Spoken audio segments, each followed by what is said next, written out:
दोस्तों, बचपन में जिस चांद को हम चंदा मामा कहकर बुलाते थे और उन चंदा मामा में कई तरह की आकृतियों को ढूंढा करते थे, अब दूर आसमान में मौजूद उस चांद की जमी पर कदम रखने का वक्त आ गया है। चंद्रयान 3 के लिए काउंटडाउन बहुत दिन पहले से ही शुरू हो गया था। आज यानी कि 14 जुलाई का दिन भारत के लिए बहुत खास होने वाला है, क्योंकि इसरो आज श्रीहरिकोटा के सतीश धवन स्पेस सेंटर से चंद्रयान 3 को लॉन्च करेगा। साल 2019 में मिशन चंद्रयान 2 के दौरान चांद की सतह पर लैंडर विक्रम की हार्ड लैंडिंग ने देशवासियों का दिल तोड़ दिया था। अब चंद्रयान 3 के जरिए एक बार फिर से करोड़ों देशवासियों के सपने भी उड़ान भरने के लिए तैयार हैं। इस मिशन से इसरो के साथ साथ पूरे देश को काफ़ी उम्मीदें हैं। आइए आपको बताते हैं चंद्रयान 3 के मिशन से जुड़ी कुछ खास बातें। चंद्रयान 3 के जरिए भारत चांद की स्टडी करना चाहता है। वो चांद से जुड़े तमाम रहस्यों से पर्दा हटाएगा। चंद्रयान 3 चांद की सतह की तस्वीरें भेजेगा, वहां के वातावरण, खनिज, मिट्टी वगैरह से जुड़ी तमाम जानकारियों को जुटाएगा। आपको बता दें, सन 2008 में जब इसरो ने भारत का पहला चंद्र मिशन यानी कि चंद्रयान 1 सफलतापूर्वक लॉन्च किया था, तब इसमें चंद्रमा की परिक्रमा की और चंद्रमा की सतह पर पानी के अणुओं की खोज की थी।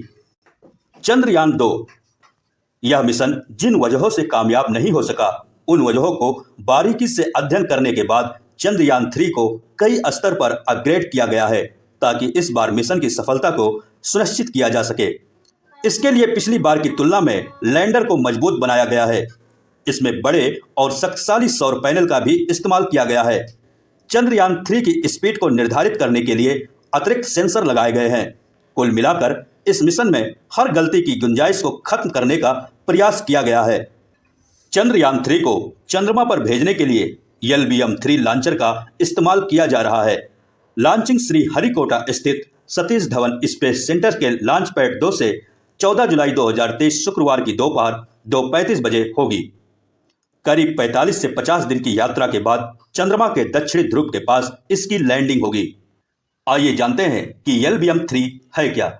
LBM-3 एक 3 चरणों वाला रॉकेट है, जिसमें पहले चरण में तरल ईंधन, ठोस ईंधन द्वारा संचालित 2 स्ट्रैप ऑन मोटर, तरल ईंधन द्वारा संचालित दूसरा और क्रायोजेनिक इंजन होता है। यह भारी सैटेलाइट को अंतरिक्ष में छोड़ने की क्षमता रखता है। यह रॉकेट करीब 143 फीट ऊंचा है और 642 टन वजनी है।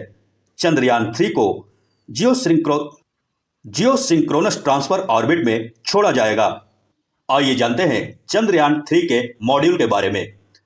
चंद्रयान 2 में लैंडर, रोवर और ऑर्बिटर था। चंद्रयान 3 के लिए ऑर्बिटर नहीं बनाया गया है। चंद्रयान 2 का ऑर्बिटर पहले ही ऑर्बिट में मौजूद है। जरूरत पड़ने पर इसी का इस्तेमाल किया जाएगा। चंद्रयान 3 में ऑर्बिटर के बजाय स्वदेशी प्रोपल्सन मॉड्यूल है। प्रोपल्सन मॉड्यूल क्या होता है? यह अंतरिक्ष मिशन पर जाने वाले यान का पहला हिस्सा होता है, जिसे प्रोपल्सन मॉड्यूल कहा जाता है।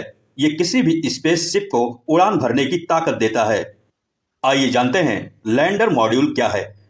चंद्रयान 3 का यह दूसरा और महत्वपूर्ण हिस्सा है। इसे ही चंद्रमा पर उतारा जाएगा। रोवर को चंद्रमा की सतह तक सही तरीके से पहुंचाने की जिम्मेदारी इसी की होती है, जिसे लैंडर मॉड्यूल कहते हैं। आइए जानते हैं रोवर क्या है।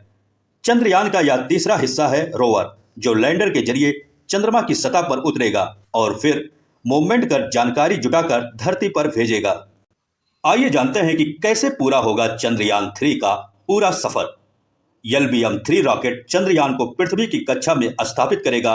पृथ्वी की ऑर्बिट में पहुंचने के बाद चंद्रयान धीरे धीरे पृथ्वी की कक्षा में दूरी को बढ़ाएगा। दूरी बढ़ाने के लिए ऑन बोर्ड रॉकेट का इस्तेमाल होगा। ये रॉकेट चंद्रयान के साथ जाएंगे। इस तरह चंद्रयान चंद्रमा की कक्षा में दाखिल होगा। इसके बाद चक्कर काटते हुए चंद्रयान चंद्रमा की निचली कक्षा में दाखिल होगा। इसके बाद चांद की सतह पर लैंडर को उतारने की तैयारी होगी। यही इस मिशन का सबसे मुश्किल हिस्सा है। इससे पहले के विक्रम लैंडर की हार्ड लैंडिंग की वजह से चंद्रयान 2 मिशन खराब हो गया था।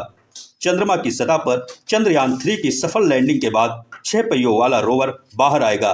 यह लैंडर चंद्रमा का सतह पर चलकर डेटा जुटाएगा और चंद्रमा की सतह की तस्वीर लेगा, जिसे वो लैंडर विक्रम को भेजेगा। आइए जानते हैं कि यह मिशन पीएम मोदी के लिए क्यों खास है। चंद्रयान 3 पीएम मोदी के लिए काफी खास है। साल 2019 में चंद्रयान 2 के दौरान लैंडिंग के वक्त प्रधानमंत्री नरेंद्र मोदी इसरो के सेंटर में मौजूद थे। जब लैंडर विक्रम की सॉफ्ट लैंडिंग नाकामयाब हुई तो मिशन से जुड़े लोग काफी निराश हो गए थे, लेकिन पीएम नरेंद्र मोदी ने उस समय उन लोगों का हौसला बढ़ाया था और उनकी पीठ भी थपथपाई थी। अब पीएम मोदी के ही कार्यकाल में इसरो चंद्रयान 2 का फॉलोअप मिशन चंद्रयान 3 के जरिए चांद की ओर बढ़ने के लिए फिर से तैयार है। चंद्रयान 1 के बाद चंद्रयान 2 को लॉन्च करने में इसरो को 10 साल से ज्यादा समय लगा था, लेकिन चंद्रयान 2 के 4 साल बाद ही चंद्रयान 3 अपने सफर के लिए तैयार है। ऐसे में अगर इस मिशन में कामयाबी मिलती है तो न सिर्फ भारत की दुनिया में और भी मजबूत छवि बनेगी, बल्कि पीएम नरेंद्र मोदी की भी साख और मजबूत होगी। तो आप चंद्रयान 3 के लिए कितना उत्साहित हैं और हमारा ये वीडियो, ये इन्फॉर्मेशन आपको कैसा लगा, कमेंट बॉक्स में जय हिंद जरूर लिखें।